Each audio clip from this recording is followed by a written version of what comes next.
I'm with Miss Rebecca, and right here is the real archaeologist I told you about.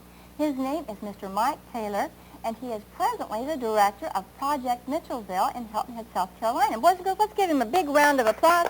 We're glad Mr. Taylor's here with us. Yay, all right. Thank you very much.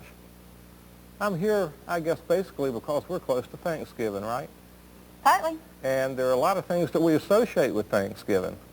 Turkey, dressing, relatives, pilgrims. Indians. and Indians. That's exactly right. But I'll tell you a little something about the first Thanksgiving you may not know. When the Pilgrims came over to Plymouth, Massachusetts, the Pilgrims were made up of a group of people that were like from Savannah or somewhere. They came from urban environments.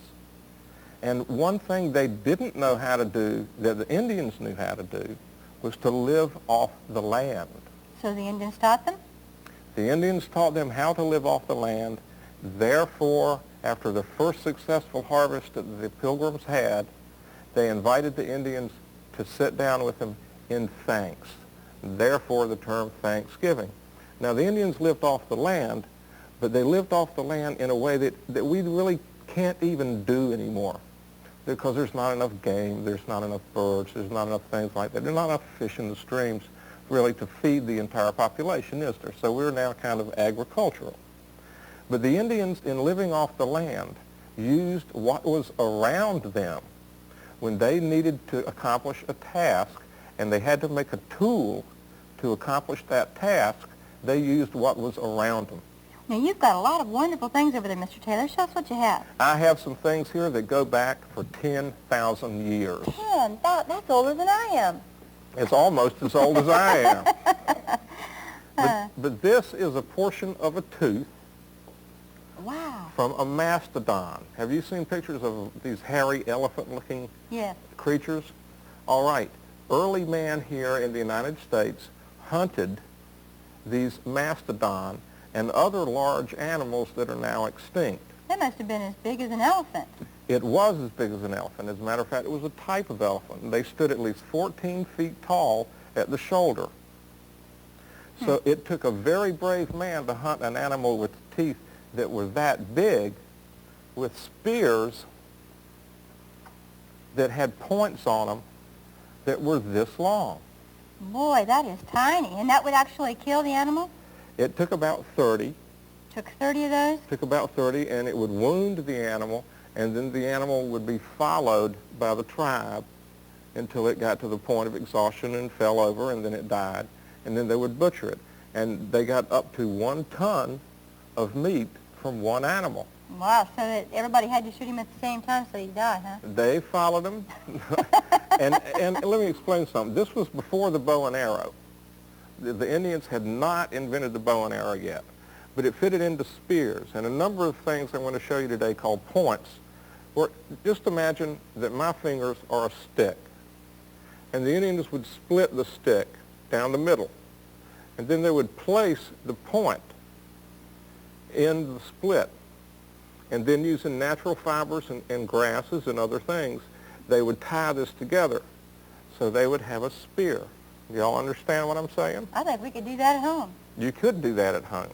I think we could. And I'll tell you what else. You can find these things in fields around here. A freshly plowed field, arrowheads appear.